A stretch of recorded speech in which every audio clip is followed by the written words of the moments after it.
What's going on, y'all? I'm Marcusbgaming, and if you came for this week at Bungie and all the news on this crazy TWAB for 11/18/2021, whew, you in the right place. So thank you for being here. Drop a like and sub if this helps you save some time, and let's go.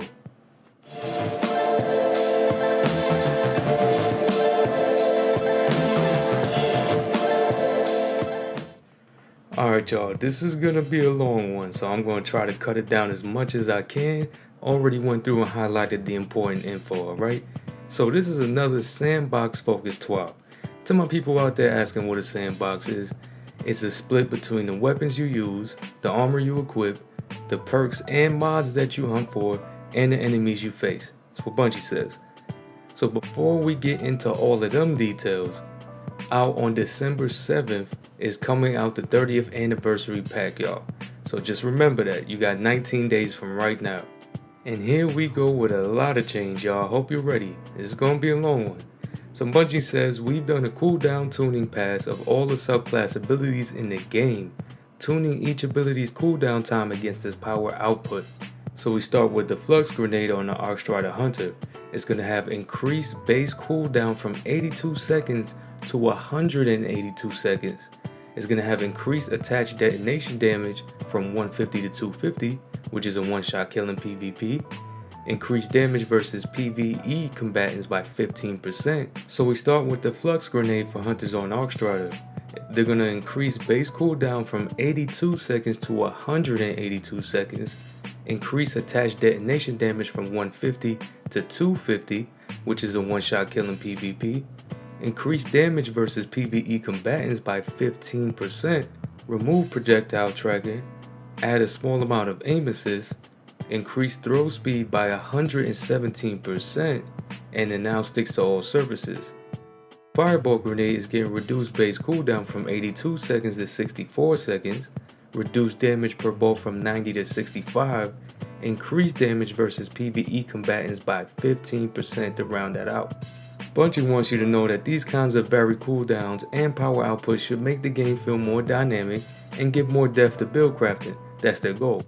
On the character screen, you'll be able to then see the actual cooldown times of your abilities as they're affected by your equipped ability and armor stats. So they're going to change that for us to be able to see what the base cooldown is. Alright, the base cooldown time is actually the cooldown time at tier 3 of the relevant armor stat, just so y'all know in case you were wondering. They say one of our design goals this year was to reduce the amount of ability spam in the Crucible and put the focus back on gunplay. So hopefully that's the case. Well, I guess we're gonna see. Moving on, y'all. Here are a few key goals for this new system. In PvE, super uptime should be relatively unchanged from the live game, if not slightly higher.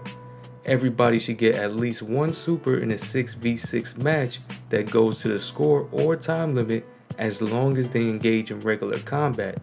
Super should be less frequent in 3v3 modes than in a live game, where 2 supers per match is a fairly regular occurrence. Primary weapon play should have a noticeable benefit in super regeneration, and different supers should come online at different times in a given match, and your super of choice should have an impact on how quickly it regenerates. So basically, they want to make supers and all abilities take a backseat, make you focus on gunplay, and getting kills and taking damage will help you get your super back. Alright, moving on. They put them in a nice little tier list for us if y'all want to check it out, y'all. So they did this from fastest at tier 5 down to slowest. So in tier 5, the fastest super is going to be Well of Radiance on the Warlock. Tier 4 is Blade Barrage and Silence and Squall on the Hunter. I think they might get a little pushback for some of that. Tier 3 is Shadow Shot, Burning Maul, Arc Staff, Nova Bomb, Thunder Crash. Tier 2 is Golden Gun, Chaos Reach, Nova Warp, Storm Trance, Daybreak, and Sentinel Shield. And at the slowest regeneration tier is Spectral Blades, Fist of Havoc, Hammer of Soul, Glacial Quake, and the Winter's Wrath for the Warlock. Moving on, y'all, we're going to talk about non-super abilities for a moment. Whew, can't wait to hear what y'all say about this in the comments. Alright, so subclass neutral game perks. These perks have had their ability energy regeneration reduced roughly 50% in PvP. Subclass neutral game perks. These perks have had their ability regeneration reduced by roughly 50% in PvP. We targeted perks that can either activate out of combat with a single button press, or those that were returning amounts of ability energy that were significantly out of band. So this is going to be Whisper of Shards, Arc Web on Stormcaller Warlock, Rising Storm, Ionic Traces, Electrostatic Surge, Aftershocks on Striker Titan, Inertia Override, Benevolent Dawn, Practice Makes Perfect, and Dark Matter on the Voidwalker Warlock. I know that's a lot, but we moving on, y'all. Subclass and Super Perks. These perks scale down energy returns as you get kills in your super. These perks often result in supers being able to roam the map for much longer than is healthy in a game, and mean that a victim can frequently die to an active super, respawn on another side of the map, and be killed by that same super again. Amen. Yep, that is me. Who else? That's me. So this is going to be Everlasting Fire on the Dawnblade Warlock and Trample on the Striker Titan. Moving on to Armor. Each exotic below had a custom tuning pass focused on their ability return in PvP. Frosties will no longer stack multiplicatively in PvP with other regeneration buffs, and is now going to be an additive scaler. No change in PvE to that one. Heart of Inmost Light. Ability energy regeneration scale is reduced by 50% in PvP. Reworked so activating multiple abilities will now reliably result in multiple empower stacks. The stacking behavior was previously a bug, but this seemed like a good opportunity to promote it to a feature. Controverse Hold. Duration of the grenade buff is no longer random between 1 and 4 seconds, and is now a fixed duration of 1.75 seconds.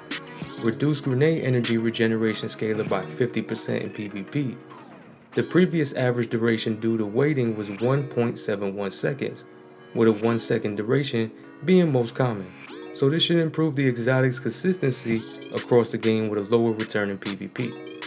Doomfang Pauldrons. Reduce super energy gain on activation when an opposing player is killed by a void melee by 50%. No change in PvE.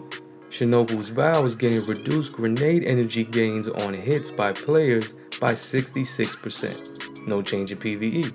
Crown of Tempest. Grenade melee and super energy regeneration scalar buff duration reduced from 7 seconds to 4 seconds in PvP. No change in PvE.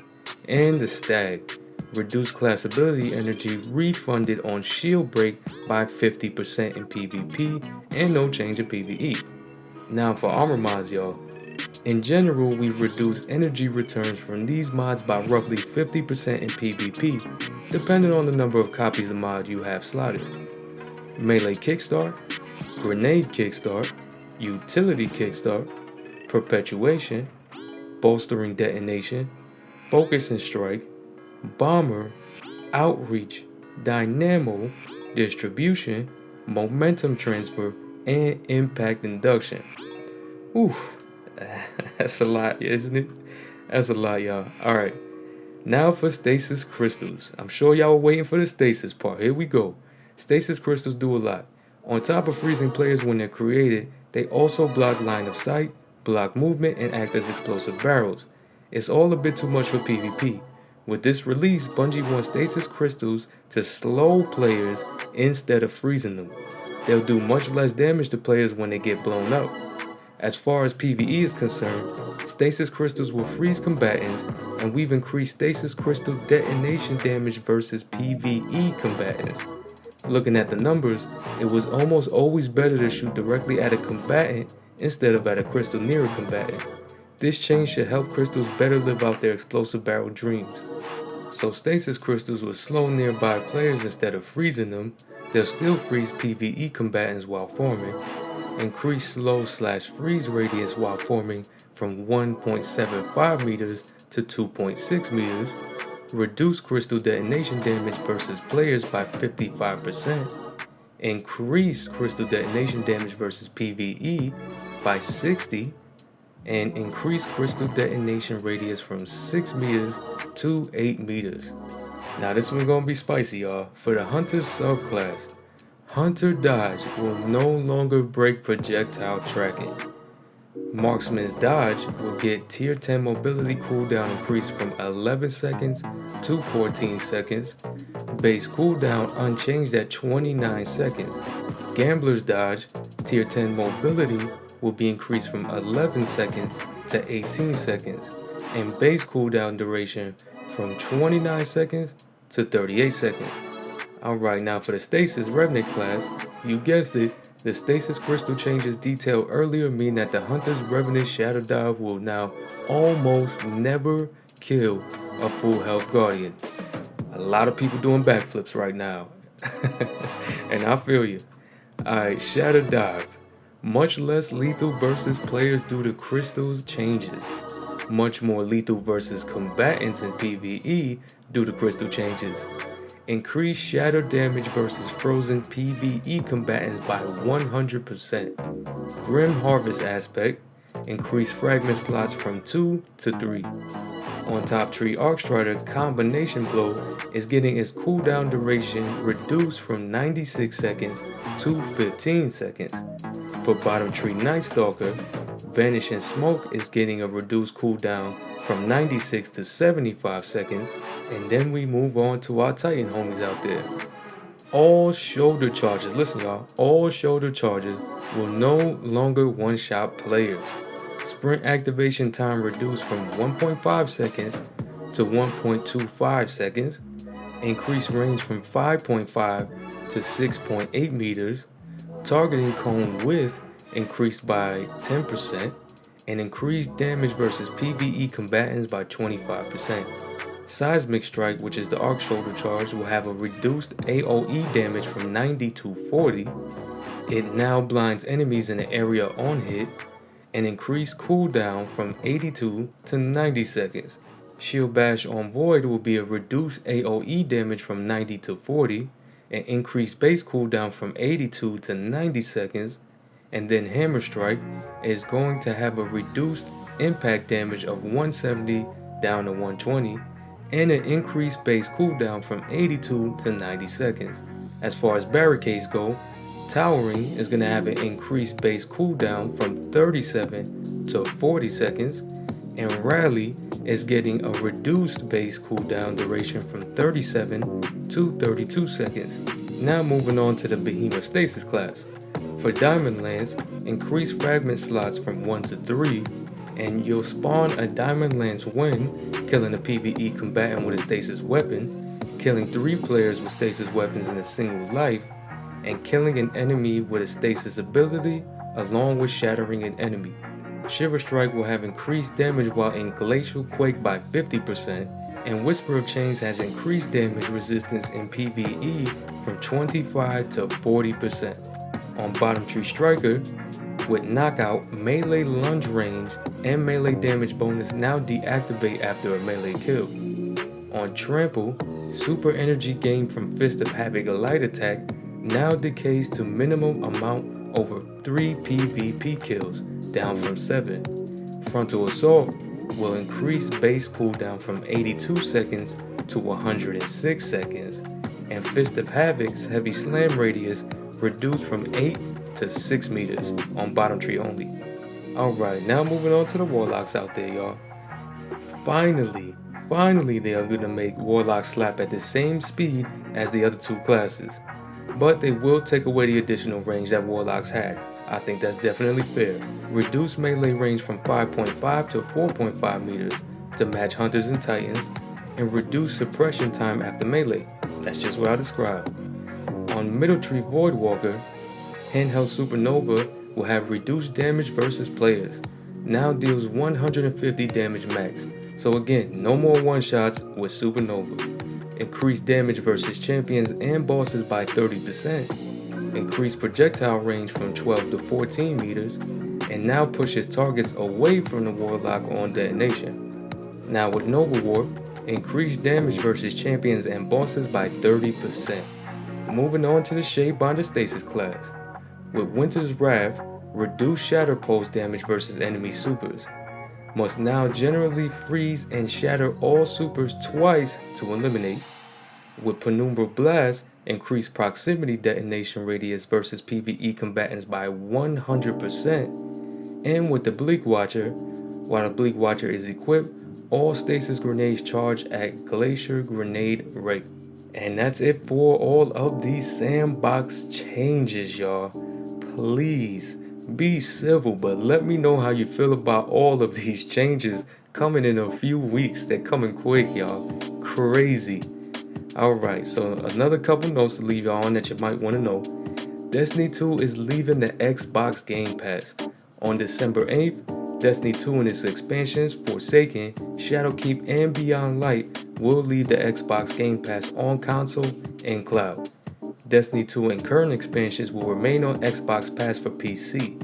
Once it leaves the Xbox Game Pass, players who don't own any of the expansions on the Xbox platform will lose access to campaign missions, expansion-specific activities, which is raids, dungeons, hunts, exo challenges, Nightfall Strikes, and Trials of Osiris, the Stasis Subclass, which is Beyond Light of course, the Middle Tree Supers for each subclass, and the 10% off perk for silver purchases and other game add-ons.